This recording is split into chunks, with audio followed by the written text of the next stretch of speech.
Hello दोस्तों, स्वागत है आपका अपना चैनल शिक्षा दर्शन पर। प्यारे दोस्तों, आज इस सेशन में हम लोग बायोलॉजी का इंपॉर्टेंट ऑब्जेक्टिव सोल्व करेंगे विथ डिस्कशन, जो यूथ कंपटीशन बुक से है, जो रेलवे संबंधी जितना भी एग्जाम हुआ है उसका प्रीवियस ईयर संकलन है इस बुक में। तो चलिए शुरू करते हैं। हम लोग बायोलॉजी का 9th चैप्टर देख रहे थे, डाइजेशन यानी कि पाचन तंत्र के बारे में हम लोग चर्चा कर रहे थे। इसमें हम लोग लगभग 50 क्वेश्चन कर लिए हैं दोस्तों। अब आज हम लोग 51 क्वेश्चन से स्टार्ट करेंगे।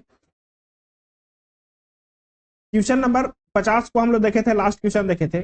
उसमें कहा था दांत का इनेमल, जो इनेमल होता है, दांत का एक एरिया होता है ऊपर वाला, उसको कहते हैं इनेमल। इनेमल सबसे, जो शरीर का सबसे कठोर तत्व जो है तो इनेमल है दोस्तों। क्या है? एनिमल। इनेमल जो है किससे बना होता है? जो शरीर में सबसे कठोर है वो किससे बना होता है? तो बना होता है कैल्शियम फॉस्फेट का। किसका? कैल्शियम फॉस्फेट का बना होता है। इसका ऑप्शन डी सही है। तो हम लोग 50 क्वेश्चन तक देखे थे, आज हम लोग 51 से स्टार्ट कर रहे हैं। तो चलिए शुरू करते हैं 51 से।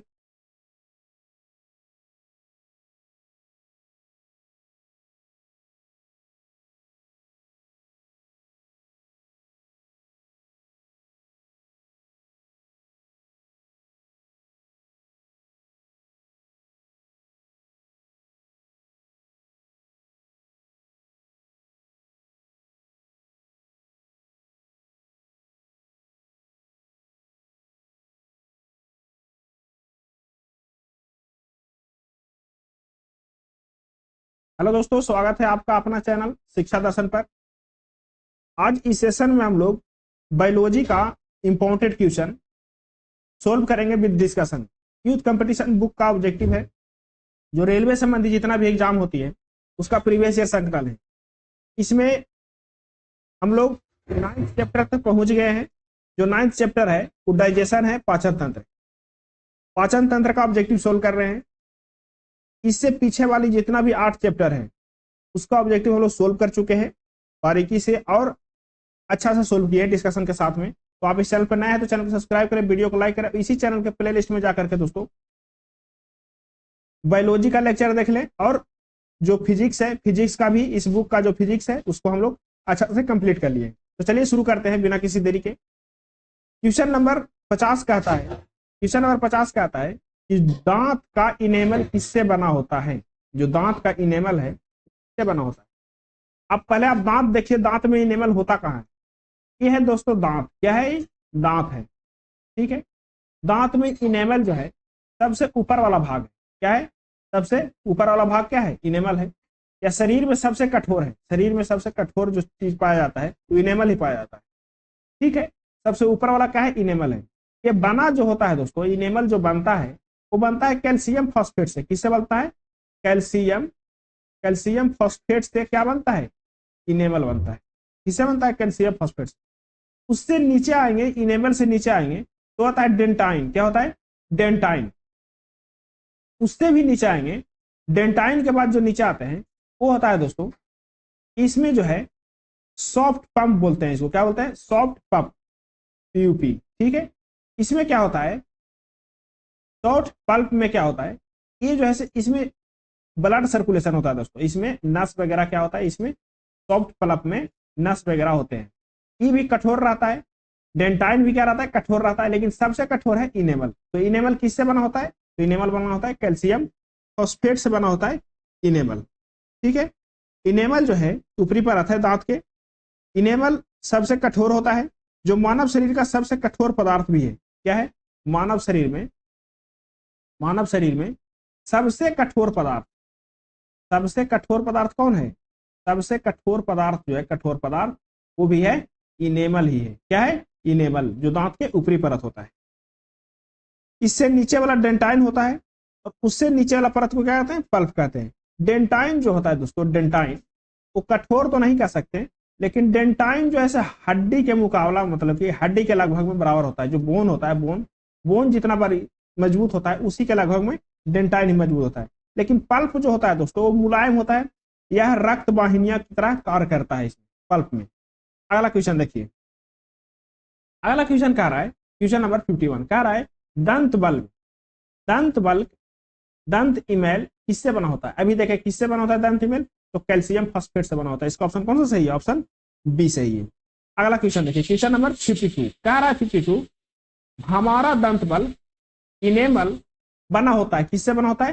तो बना होता है कैल्शियम फॉस्फेट से। ठीक है, अब दांत के बारे में देख लिए, आगे देखिए कह रहा है भोजन से प्राप्त ऊर्जा को कैसे मापा जाता है?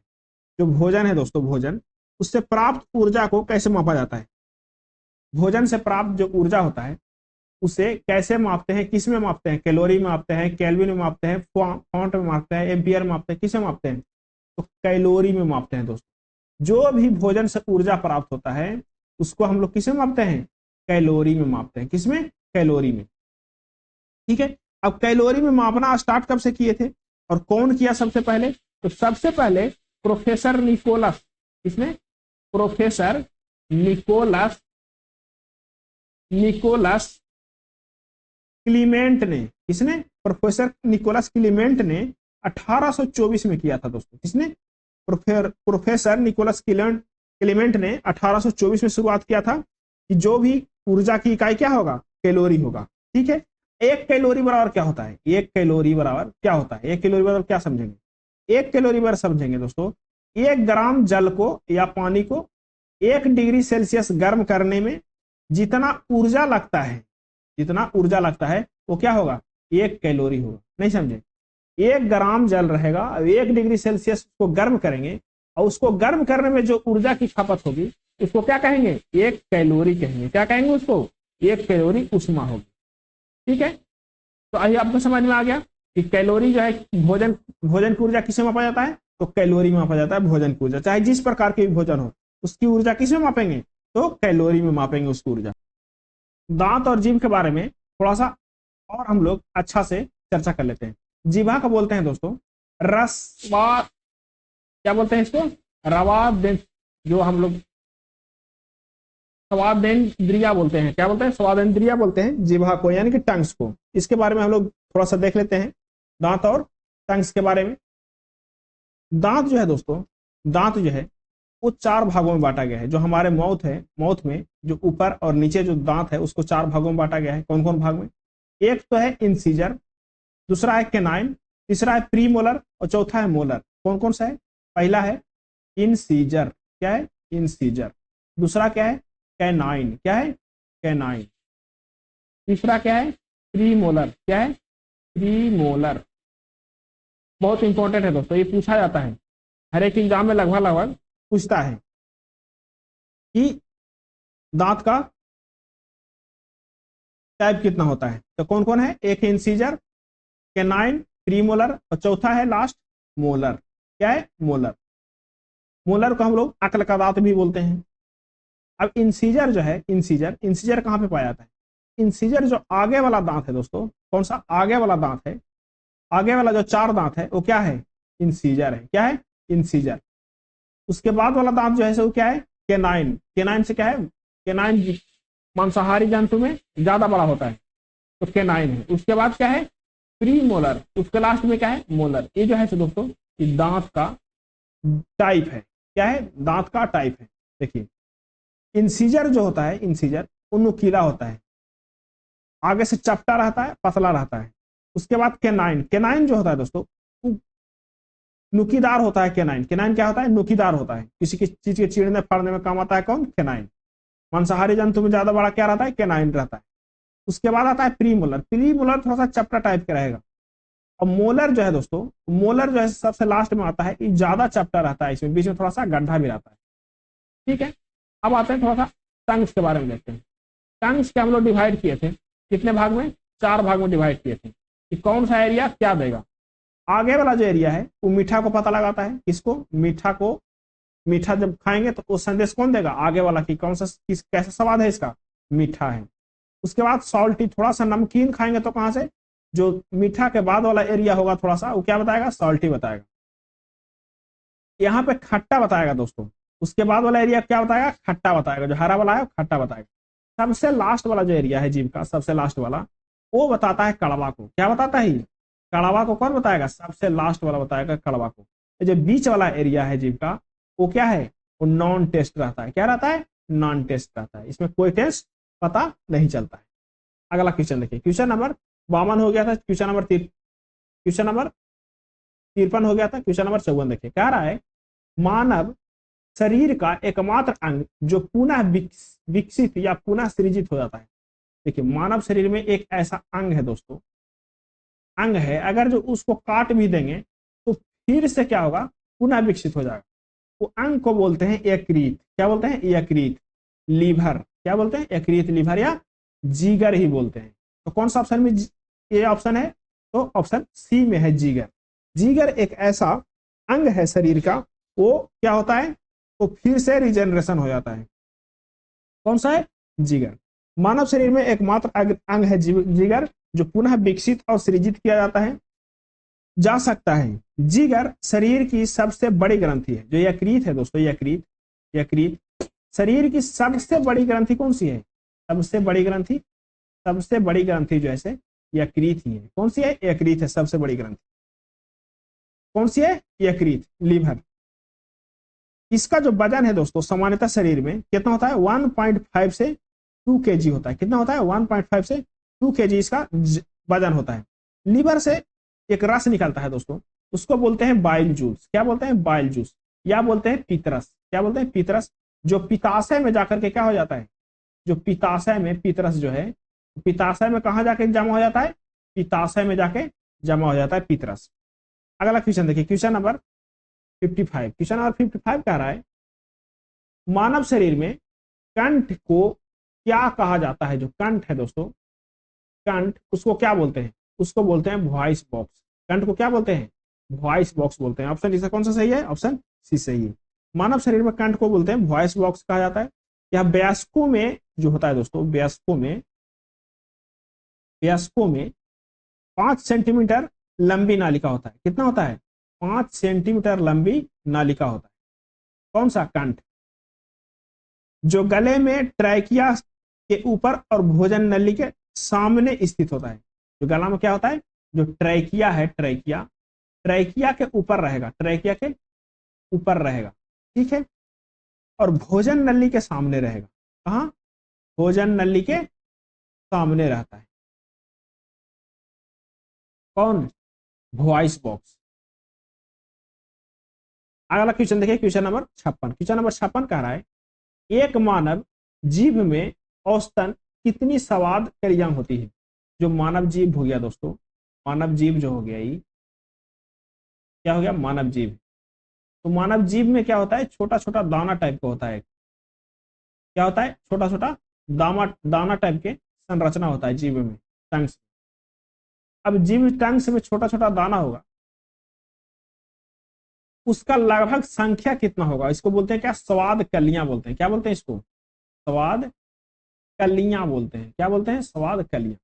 इसका संख्या कितना होगा? लगभग इसका संख्या होगा 2 से 8,000 होता है। क्या होता है? ऑप्शन ए सही है, 2 से 8,000 होता है। जीव अधिकांशतः जीव जंतुओं के शरीर के आवश्यक अंग है। क्या है? जो खाने में सहायक करता है, उसमें जो लार है, सलाइवा है, उसको मिक्स करने में सहायक करता है। कौन? जीव करता है। जीव पर स्वादग्राही अंकुरों में स्थित होती है। जीव पर पाई जाने वाली स्वाद कलियां भोजन का क्या बताता है? स्वाद बताता है दोस्तों। क्या बताता है? भोजन का स्वाद बताता है। जो कलियां है वो क्या करता है काम? भोजन का स्वाद बताता है। स्वादग्राही स्वाद कलियां में स्थित होता है। क्वेश्चन नंबर देखिए 57। क्वेश्चन नंबर 57 कह रहा है एक वयस्क मानव का पूरा पाचन तंत्र, यानी मुंह से लेकर गुद्दा तक, यानी कि लास्ट तक, जो मलाशय है वो वहां तक की कितनी लंबाई होती है? उसकी कुल लंबाई जो है दोस्तों, मुंह से लेकर के मलाशय तक जो उसका लंबाई है, लेंथ है, वो 30 फीट कह सकते हैं, या उसको 9 मीटर कह सकते हैं। कितना कह सकते हैं? लगभग 30 फीट या 9 मीटर लंबा होता है। क्वेश्चन नंबर देखिए 58। क्वेश्चन नंबर 58 कह रहा है भोजन खाद्य पदार्थ के संबंध में इनमें से कौन सा कथन जो ऐसा आ सकते हैं? जो खाद्य पदार्थ है दोस्तों, भोजन है, भोजन के संबंध में कौन सा जो एक में कथन है वो आ सकते हैं? ऑप्शन ए में कहता है यह एक अजैविक पदार्थ है। अजैविक पदार्थ नहीं है दोस्तों, ये क्या है? एक जैविक पदार्थ है। भोजन क्या है? जैविक पदार्थ है। ऑप्शन ए ही गलत हो गया। इस कथन का है ऑप्शन ए गलत है। इस क्वेश्चन के लिए ये सही, ऑप्शन ए सही है। अब चलिए अगला ऑब्जेक्टिव पढ़ते हैं। कहता है यह रासायनिक क्रियाएं देता है। तो भोजन खाने के बाद जाहिर सी बात है कि रासायनिक क्रिया देगा। ऑप्शन सी कहता है यह एक अजैव पदार्थ है, यह एक जैविक पदार्थ है। सही बात है, भोजन जो है से एक क्या है, जैविक पदार्थ है। ऑप्शन डी कहता है यह हमें ऊर्जा प्रदान करता है। भोजन पचने के बाद क्या प्रदान करता है, ऊर्जा ही प्रदान करता है पचने के बाद। क्वेश्चन नंबर 59 देखिए, कह रहा है किस प्रक्रिया के द्वारा आहार नली में भोजन जाता है। कौन सी प्रक्रिया होता है जिसके द्वारा आहार नली में क्या जाता है, भोजन जाता है। आहार नली में भोजन जाता है, वो प्रक्रिया कौन सी है। तो प्रक्रिया जो है दोस्तों अंतग्रहण कहेंगे। क्या कहेंगे उसको, अंतग्रहण। अंतग्रहण कौन सी प्रक्रिया है, अंतग्रहण प्रक्रिया से भोजन, अंतग्रहण प्रक्रिया से क्या होता है, भोजन आहार नली में जाता है। ठीक है, आहार का पाचन मुख से आरंभ होता है। क्या है, भोजन का पाचन कहां से आरंभ होता है, मुख से प्रारंभ होता है। दोस्तों जब भोजन हम खाते हैं, भोजन करते हैं, तो भोजन का पाचन कहां से स्टार्ट होता है, भोजन का पाचन स्टार्ट होता है मुख से। अंत कहां पे होता है, तो छोटी आंत में जाकर के भोजन का पाचन क्या हो जाता है, अंत हो जाता है। इसके लिए कौन सा ऑप्शन सही है, ऑप्शन ए सही है। आहार नली में भोजन जाता है तो उसको क्या कहते हैं, अंतग्रहण कहते हैं। क्वेश्चन नंबर 60 देखिए, क्वेश्चन नंबर 60 कह रहा है भोजन नली की दीवारों के संकुचन और प्रसार, यानी कि भोजन नली की दीवार है, कभी संकुचन किया, कभी फैल गया, कभी संकुचन किया, कभी फैल गया, इस गति को क्या कहते हैं, इस गति को हम लोग क्या कहते हैं, इस गति को हम लोग बोलते हैं दोस्तों कर्माकुंचन। क्या बोलते हैं, कर्माकुंचन बोलते हैं। क्या बोलते हैं इस गति को, कर्माकुंचन कहते हैं। भोजन नली की दीवारों के संकुचन और प्रसार को क्या कहते हैं, कर्माकुंचन कहते हैं। क्या कहते हैं, कर्माकुंचन कहते हैं। मुख्य गुहा से लार से सना हुआ भोजन निग द्वारा ग्रास नली में पहुंचता है। ग्रासनी का लंबी नली होते हैं, तो कहा जाता है, अमाशय में खुलता है। पहला जाता है ग्रास नली में, कहा जाता है, मुख्य गुहा से ग्रास नली में जाता है। ग्रास नली के बाद कहा जाता है दोस्तों, ग्रसनी में जाता है, ग्रसनली में जाता है, उसके बाद अमाशय में चला जाता है। कहा जाता है, अमाशय में जाता है। इसी दीवार पेशीय, इस क्रिया में क्या होता है, जो दीवार पेशीय है संकुचित होता है, और क्या होता है, और प्रसार होता है। इस क्रिया को क्या कहते हैं, इस क्रिया को बोलते हैं कर्माकुंचन। इस क्रिया को बोलते हैं कर्माकुंचन बोलते हैं। क्वेश्चन नंबर 61 देखिए, क्वेश्चन नंबर 61 कह रहा है, क्वेश्चन नंबर 61 कह रहा है, इस क्वेश्चन में कहता है अग्नाशय रस में मौजूद एंजाइम प्रोटीन को एमिनो एसिड में परिवर्तित करता है। कौन सा एंजाइम जो है, जो प्रोटीन को क्या कर देता है, एमिनो एसिड में परिवर्तित कर देता है। एंजाइम का नाम है दोस्तों ट्रिप्सिन। कौन सा है, ट्रिप्सिन एंजाइम है। कौन सा है, ट्रिप्सिन एंजाइम क्या करता है, प्रोटीन को एमिनो एसिड में परिवर्तित कर देता है। कौन सा है, ट्रिप्सिन। अगला क्वेश्चन देखिए, क्वेश्चन नंबर 68 कह रहा है पाचन के दौरान पित्त की भूमिका होती है। पाचन के दौरान जो पित्त है उसका भूमिका क्या होता है, उसका भूमिका होता है दोस्तों वसा का पसाईकरण। क्या कहता है, पाइसीकरण। कहने का मतलब पाइसीकरण, कि वसा को छोटे छोटे कणों में तोड़ना किसका काम है, तो पित्तरस का काम है। किसका काम है, पित्तरस का काम है, वसा का छोटे छोटे कणों में तोड़ना, जो पचने में क्या होता है, सहायक होता है। 68 हो गया। अगला क्वेश्चन कह रहा है मनुष्यों में पाचन तंत्र में उत्सर्जित अम्ल कौन सा होता है। जो पाचन तंत्र में कोई अम्ल उत्सर्जित होता है, उस अम्ल का नाम क्या है, उस अम्ल का नाम है HCl, हाइड्रोक्लोरिक एसिड। अगला क्वेश्चन कह रहा है, क्वेश्चन नंबर 70 कह रहा है, क्वेश्चन नंबर 70 कह रहा है, क्वेश्चन नंबर गले में छल्ले, गले में डॉट डॉट डॉट के छल्ले मौजूद होते हैं। किसके छल्ले मौजूद होते हैं गले में, तो उपास्थि के छल्ले मौजूद होते हैं। ना अस्थि होता है और ना मांस होता है, वो क्या होता है, उपास्थि होता है दोस्तों। किसका छल्ले मौजूद होते हैं, उपास्थि के छल्ले मौजूद होते हैं। किसमें, गला में। कैसा होता है इसका जो नेचर कैसा है, तो यह लचीला संयोजक उत्तक है। क्या है, जो उपास्थि है, उपास्थि जो है दोस्तों वो लचीला संयोजी उत्तक है। क्या है, लचीला संयोजी उत्तक है। कौन, उपास्थि। अगला क्वेश्चन कह रहा है, क्वेश्चन नंबर 71 भोजन के पाचन की प्रक्रिया के दौरान होने वाले ऊर्जा परिवर्तन के रूप को बताएं। जो ऊर्जा परिवर्तन रूप होता है किसमें होता है, रासायनिक ऊर्जा से सूक्ष्म ऊर्जा में, यांत्रिक ऊर्जा से सूक्ष्म ऊर्जा में, रासायनिक ऊर्जा से प्रकाश ऊर्जा में, प्रकाश ऊर्जा से रासायनिक ऊर्जा में। कैसा ऊर्जा परिवर्तन होता है, जो है भोजन के पाचन में कैसी ऊर्जा परिवर्तन होता है? इसका ऑप्शन ए सही है, रासायनिक ऊर्जा होता है। रासायनिक ऊर्जा से कौन सी ऊर्जा में? उष्मा ऊर्जा में परिवर्तन होता है। ऑप्शन इसका कौन सा सही है? ऑप्शन इसका ये सही है। भोजन की पाचन प्रक्रिया के दौरान होने वाला ऊर्जा परिवर्तन रासायनिक ऊर्जा से उष्मा ऊर्जा में होता है। तीसरा नंबर अगला कह रहा है, मानव में भोजन और हवा के लिए सामान्य मार्ग है। मानव में भोजन और हवा के लिए सामान्य मार्ग है, तो कौन सा मार्ग है? वो मार्ग है ग्रसनी।